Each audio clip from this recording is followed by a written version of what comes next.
Time for the 49ers Rush Podcast. We are now to number 8 on the 49ers roster countdown. And is there anybody more important on this team? Like, we're getting into it where it's just difficult to break these up. Jimmie Ward, going into his 9th season with the 49ers, so close to being part of that decade-long list of 49ers, which to me would be huge. I really hope he gets it. But this is the last year of his deal, and he's already talked about how he's probably going to be testing free agency next year. Probably going to be his last contract. He's 30 years old going into this season. But, man, he has been on a journey in the NFL. We're going to dive into his past, what he's good at, and what we have looking forward, and why he is so pivotal to the season 2022 for the 49ers. I mean, it's just incredible. Like, if Jimmie Ward doesn't play well, things can fall apart quick. He is just so steadfast on the back end of that secondary and just keep everybody in line, everybody in check. And he just brings a moxie to him. Whether it's an interview, whether he's on the field, he just brings it. He is a fireball. Wears jersey number 1, which I love. He's worn lots of jerseys, 25, 20. He's changed quite a bit. He is 5'11", 195, former first-round overall pick. And again, this is the last year of his deal. Now, he's from Mobile, Alabama.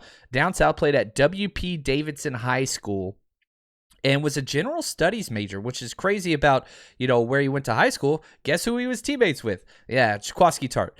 Best friends. They've kind of been through it. And even in college, whenever he went to the Senior Bowl, guess who his roommate was?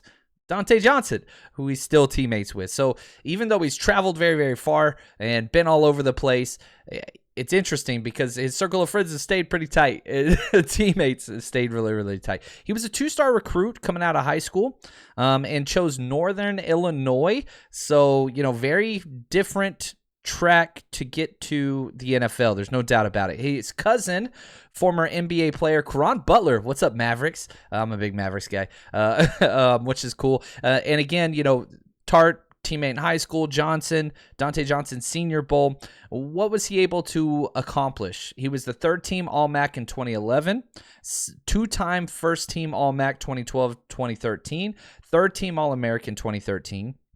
He was the first NIU defender to garner first-team All-American honors in school history. He was a semifinalist for the Jim Thorpe Award, which goes to the best defensive back in the entire country as a senior. And he put up some numbers, man. Finished his college career 320 tackles, 189 solo stops, 6 tackles for loss, 4 forced fumbles, 37 pass defense, 11 interceptions. Now, you looked at the passes defense and the interceptions, and I had him tagged as a ball hawk. Not the case. Only 4 career interceptions in 9 years. Definitely not a part of his game. But anyway, holds the school record for block punts, which he said as a freshman blocked 4 punts in 1 year, which is incredible.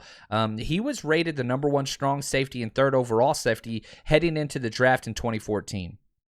And in 2015, he won the Hazeltine Iron Award, which is the most courageous and inspirational player voted by the coaches. So he leaves an impact. There's no doubt about that. Anywhere he goes, your eyes drift to him. Whether he's playing football or he's just being himself, he is it just draws. It just draws to him. And, he had a rough start. There's no doubt about it because he's played out of position for probably the first 3-4 years of the league. He didn't switch to safety until 2017. And, a lot of people called him Mr. Glass. I was guilty as well. He missed a lot of time. Listen to this injury history before we get to the good stuff. He had to overcome this. Missed the combine because of a Jones fracture. 2014, missed 1 game because of a quad injury, then 7 games because he had to replace the screw from his Jones fracture before. 2016, missed 3 games with a quad injury, 2 games with a broken collarbone. 2017, missed 3 weeks of camp in week 1 with a hamstring, then missed the final 8 games with the fractured forearm. 2018, missed 5 games with another fractured forearm. 2019, missed 3 games because of a broken finger.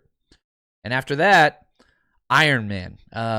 It's weird that you have so many years of injuries, then 3 straight years of over 94% of defensive snaps logged. Like, I don't know. It doesn't make sense. But you can make the argument the past 3 years, nobody has played better than this guy. Nobody. I mean, I think Nick Bosa, Fred Warner, that's maybe it. Eric Armstead, you want to put in that category, that's fine. But since 2019 on, holy freaking cow. Dude's been lights out. Now, his pro day numbers, he couldn't work out at his combine because of the Jones fracture. He ran a 4.47, 6.893 cone, which is why they wanted to try him at corner because he's so shifty. Never should have been put there. 38-inch verticals, very, very impressive. Now, I went down a little rabbit hole.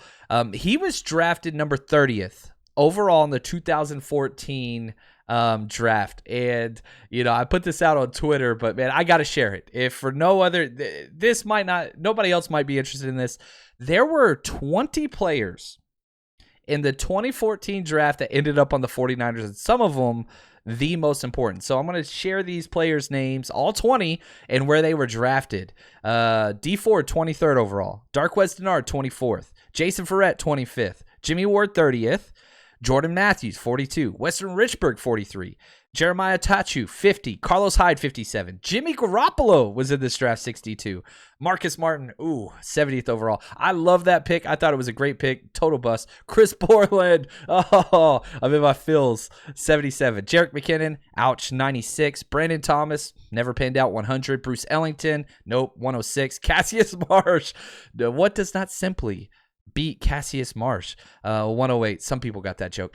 Dante Johnson, number 129. Aaron Lynch, 150. Keith Reeser, 170. Keith Acker, 180. Caleb Ramsey, 243. That's 20 players from this draft that landed on the 49ers at some point in their career. Not all of them panned out, obviously, but I just think it's crazy. You have this centric team build around one draft class. Just interesting. Now, if we look at what he's accomplished for his career, his stats, he's played in 94 games, started 74. 5 career interceptions. I think I said 4 earlier. 4 regular season interceptions, 5 total in his career because he had 1 playoff interception. 3 of those 5 went against the Rams, 1 versus Jets, 1 versus Bears. 2 touchdowns, both pick sixes, 39 pass breakups, 4 forced fumbles, 2 fumble recoveries, 3 sacks, 401 total tackles, 10 tackles for loss, 3 quarterback hits. Now, he's made some money. As a first-round pick, usually you do. Career earnings so far, $38.8 million. Get that money. I love it. And he's scheduled to make another 9.4 this year. So he's going to add to that, and then he's going to get a contract somewhere. What he's been able to accomplish, though, for this team. You go through the stats, you go through the money, you go through the injuries, all that stuff. Consistency and communication on the back end. Captain. Gets everybody in check. Calms everything down. He's not a ball hawk. He's not even close. But he's so consistent and reliable that it eases the pressure up front for everything. His job is to make everybody else right. And with Talanoa stepping in as the number 2 safety, not going to have Tart back there, this might be the most important year ever for Jimmie Ward. Because if he can instill confidence in Hufanga and the nickel corner, because the safeties and the nickels work very, very hand in hand, this defense is going to be legit. So what do we need from Ward? I don't care too much about interceptions. If you get some, that's gravy. Only 4 in 9 years. Don't expect too much. But it would be great if he did. I want consistent tackling, lining everybody up right, and that doesn't show up in the stat sheet. It really doesn't even show up in the broadcast view whenever you're watching the games. But when you watch the all 22 and whenever you've been on the field and on the sidelines, you know how important it is to have somebody that's a 9-year vet on the back end that can check everything and get everybody where they need to be. Limits big plays. And that's kind of the entire thing that the 49ers defense wants to do philosophically. They want to stop the run up front, force teams to become passing only, which increases our pass rush, and we got the coverage on the back end for it. So he is a philosophical freaking pillar of what the 49ers are and what they hope to accomplish. I'm excited for this guy. I really, really hope we find a way to keep him around for just one more year. I really want him to hit that decade mark with the 49ers. It means a lot. They got the wall built in the facility, the decade-long 49ers. It's a big deal. And Jimmie Ward deserves to be there. He has been through so freaking much. The 2019 run, the 2021 run, hopefully 2022, and past that 2023. I hope so. I want to say thank you to Anthony and Josh, executive producers of this series. And man, we've got 7 more on the 49ers roster countdown.